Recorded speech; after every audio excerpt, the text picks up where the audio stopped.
entrevista de Maria Tereza Cruz. 84% dos estupros de vulneráveis, ou seja, crianças e adolescentes até 13 anos, acontecem dentro de casa. Esse cenário, além de terrível, nos traz uma informação que pode torná-lo ainda pior: o aumento desse tipo de crime e o silenciamento também durante a pandemia. O Unicef, Fundo das Nações Unidas para a Infância, o Instituto Sou da Paz e o Ministério Público de São Paulo produziram conjuntamente um estudo que alerta que crianças e adolescentes ficaram mais vulneráveis ao abuso sexual durante a pandemia por causa do isolamento imposto pela Covid-19. Sobre isso, vamos conversar a partir de agora com Cristina Neme, coordenadora de projetos do Instituto Sou da Paz, a quem eu dou meu bom dia. Já agradeço de antemão. Como vai, Cristina?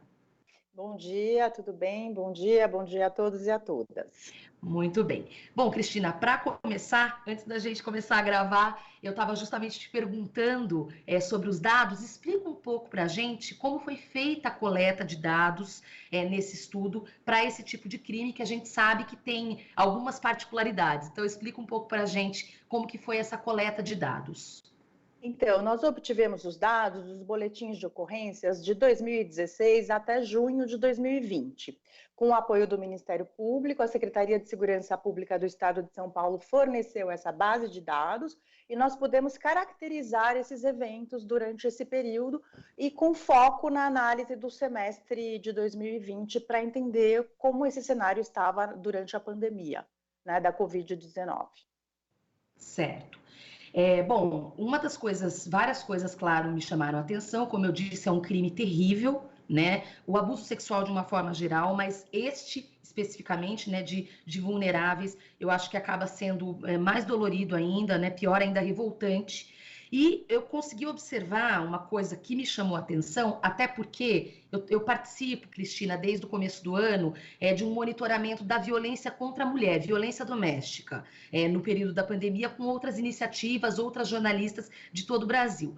E a gente percebeu uma coisa que o estudo de vocês também mostrou, essa diminuição das notificações, que é bastante preocupante, porque isso não significa necessariamente que esses crimes não tenham acontecido, ou não estejam acontecendo, ou não estejam aumentando. Então, eu queria justamente que você falasse sobre isso. O que vocês conseguiram descobrir sobre essa relação entre a ocorrência, né, o fato, e a redução das notificações? Justamente, né? Sua pergunta foi no ponto. A nossa preocupação era justamente entender o que estava acontecendo durante o período da pandemia, porque houve uma diminuição das notificações. Ou seja, as denúncias diminuíram, mas isso não significa que as ocorrências pararam de ocorrer ou diminuíram, né? Ao contrário, elas estão mais silenciadas. O crime de estupro de vulnerável, ele já tem essa dificuldade de a vítima fazer a denúncia. E nesse período, elas ficaram ainda mais silenciadas, porque ficaram sem o contato com as pessoas, com os adultos, com as instituições que poderiam estar dando essa proteção, acolhendo ou mesmo observando e percebendo os sinais de violência que essas vítimas sofrem. Então, o estudo mostra que, apesar de ter reduzido o número de ocorrências em 15% durante todo o primeiro semestre, e ainda mais durante os meses específicos de isolamento social, por outro lado, aumentou a proporção de casos dentro de casa. Então, como a gente sabe que esse crime é um crime recorrente em ambiente doméstico, praticado por pessoas próximas, conhecidas e parentes das vítimas, na maioria das vezes, chama a atenção o fato dele estar incidindo ainda mais dentro de casa nesse período de isolamento social. Então, isso significa que ele não diminuiu, mas sim as denúncias diminuíram por falta de acesso aos canais. Bom, você pontuou uma coisa importante, Cristina, sobre o perfil, né, tanto da vítima quanto do agressor. E eu queria falar um pouco sobre, fazer a distinção desses, começando pelo perfil do agressor. Quer dizer, dentro de casa a gente imagina tio, pai, irmão, né, vizinho, enfim. Conta um pouco o que o estudo também chegou com relação ao perfil do agressor. Então, esses casos são, em sua grande maioria, quase 80%, de autoria conhecida. Essa informação a gente tem na base de dados, né? Isso já se diferencia de outros crimes, por exemplo, furtos, roubos, quando são registrados, você muitas vezes não, na maioria das vezes, não tem autoria, né? Então, esse dado já nos mostra que essa pessoa é uma pessoa conhecida. Quando a família ou enfim, a parte que está cuidando da vítima vai fazer a denúncia, né? Na base de dados, nós tivemos um número pequeno de casos em que indica o vínculo exatamente, porque essa informação normalmente está no histórico, está na parte descritiva, né? Mas para os que a gente tem a informação, no primeiro semestre nós temos mais de 70% vínculo de parentesco. Né? Então, juntando as duas informações, que 80% são de autoria conhecida, né? E para os que a gente tem a informação do vínculo específico, a grande maioria é parentesco, essa pesquisa só vem confirmar o que outras pesquisas já mostraram. Pais, padrastos, vizinhos, parentes com filiações diferentes, como tios, primos, né? São muitas vezes o perfil agressor e, sobretudo, do sexo masculino, né? Nossa. E vai tornando cada vez mais revoltante, porque, olha só, né, tem uma vinculação de confiança, né, com essas pessoas. E aí eu acho que a vítima acaba ficando também mais vulnerável ainda do que já é. E sobre isso, gostaria, Cristina, que você detalhasse um pouco do perfil da vítima, porque a gente sempre costuma dizer estupro de vulnerável, crianças e adolescentes até 13 anos. Mas existem outras situações de vulnerabilidade, né? Explica um pouco pra gente, por favor. Sim, né, o estudo mostra que mais de 80% são crianças até 13 anos e do sexo feminino, né? As meninas são as principais vítimas, embora os meninos também sejam agredidos, né? O pico de agressão contra as mulheres, contra as meninas, até 13, nos 13 anos de idade, né? Enfim, quando elas já estão, né, entrando na adolescência e ficam mais ainda vulneráveis. Já os meninos são agredidos bem mais jovens, com cerca de 4 a 5 anos, é o pico da idade da criança vítima do sexo masculino.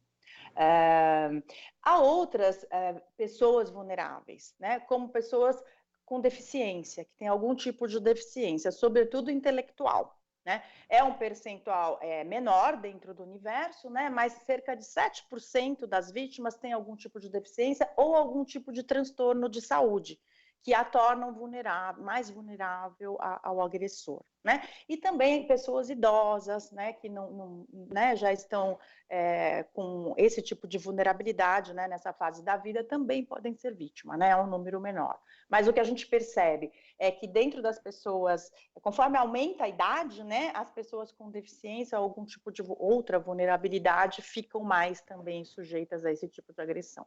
Mas a grande maioria é criança e adolescente até 13, 14 anos de idade. Quando você pontua a grande maioria serem meninas, né, que estão nessa fase, né, de se tornar... Você acha que a gente pode fazer um paralelo com relação à sociedade, ao patriarcado, ao machismo? Você visualiza isso ou não? Sem dúvida, né? É uma sobreposição, vamos dizer assim, de vulnerabilidades, né? Ser mulher e ser criança, ser adolescente, né? Então, o machismo, sem dúvida nenhuma, incide nessa prática, né, contra as meninas, né, contra as crianças meninas, que são tomadas como objeto, sentidas como se fosse posse daquela pessoa, né, e mais facilmente abusadas. Certo.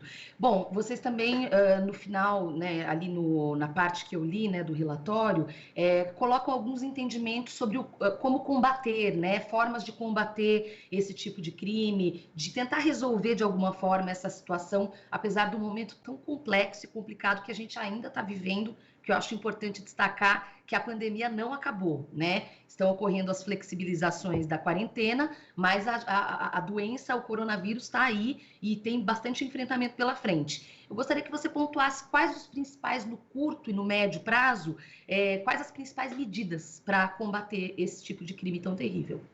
Então, a ideia do estudo foi produzir evidências para mostrar que esse problema, que é recorrente no cotidiano, mesmo fora, né, da situação de pandemia, ele tem um padrão, né, ele se agrava nesse momento. E nesse momento, os canais que já são insuficientes para atendimento dessas vítimas ficam ainda mais fechados, né? A gente não tem a escola, com os professores que podem observar e encaminhar para o conselho tutelar, né? A gente não tem a convivência social mais ampla, em que outros adultos possam supervisionar e ajudar essa vítima, né, a não ficar silenciada.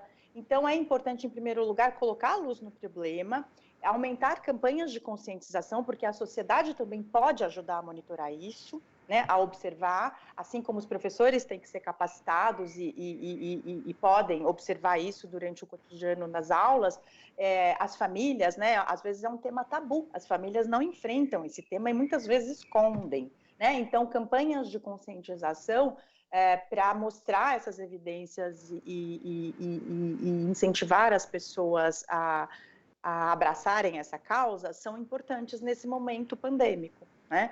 E, por outro lado, fortalecer a rede de proteção, né, do sistema de garantias de direitos da criança e do adolescente para acolher, né? Porque essa demanda pode aumentar, né? Os registros de BOs vão acontecendo posteriormente ao caso. Quando as pessoas percebem, quando a vítima consegue denunciar, daí você vai à polícia, né? E aí que começa o processo. Então, esses registros tendem a aumentar nos meses seguintes. E a rede tem que estar preparada para receber e acolher essa vítima. Um outro ponto importante também é reforçar, ampliar o atendimento humanizado das vítimas de violência sexual. Porque, além da agressão que essas pessoas sofrem, muitas vezes, quando entram no sistema de justiça, desde a denúncia na polícia, até fazer os exames e perícias e até responder a um processo judicial, elas têm que repetir várias vezes, né? A lógica, né, do sistema penal não é a lógica da criança e do adolescente vítima. Então, aumentar as experiências positivas de atendimento humanizado das vítimas de violência sexual é um ponto muito importante também para fortalecer as políticas públicas de enfrentamento, né? Até porque é exatamente isso que você disse. A gente tem que falar, você falou duas coisas bem importantes, a questão do tabu, porque o silêncio nesses casos e no crime sexual, principalmente, assim como na violência doméstica, né, ele acaba sendo um dos grandes obstáculos, né, para esse enfrentamento. Sem dúvida. Sem dúvida, tanto que muitas vítimas vão denunciar só na fase adulta, né, dada a dificuldade de enfrentar. E a falta de pessoas ao seu redor para ajudá-las a fazer a denúncia. Com certeza. Bom, ponto final na nossa entrevista. Eu quero convidar você, ouvinte, também telespectador da TVT que está acompanhando essa entrevista, a acessar o Sou da Paz, né, o site do Instituto Sou da Paz, soudapaz.org, onde você pode acessar esse relatório completo do qual eu e Cristina conversamos aqui e ter o detalhamento de todos esses dados. É bastante rico o relatório, um tema muito dolorido, como eu disse, mas de máxima importância. Quero agradecer muito a participação da Cristina Neme, coordenadora de projetos do Instituto Sou da Paz. Muito obrigada e até uma próxima oportunidade. Obrigada, eu também agradeço pela participação. Você está ouvindo Jornal Brasil Atual. As notícias que os outros não dão.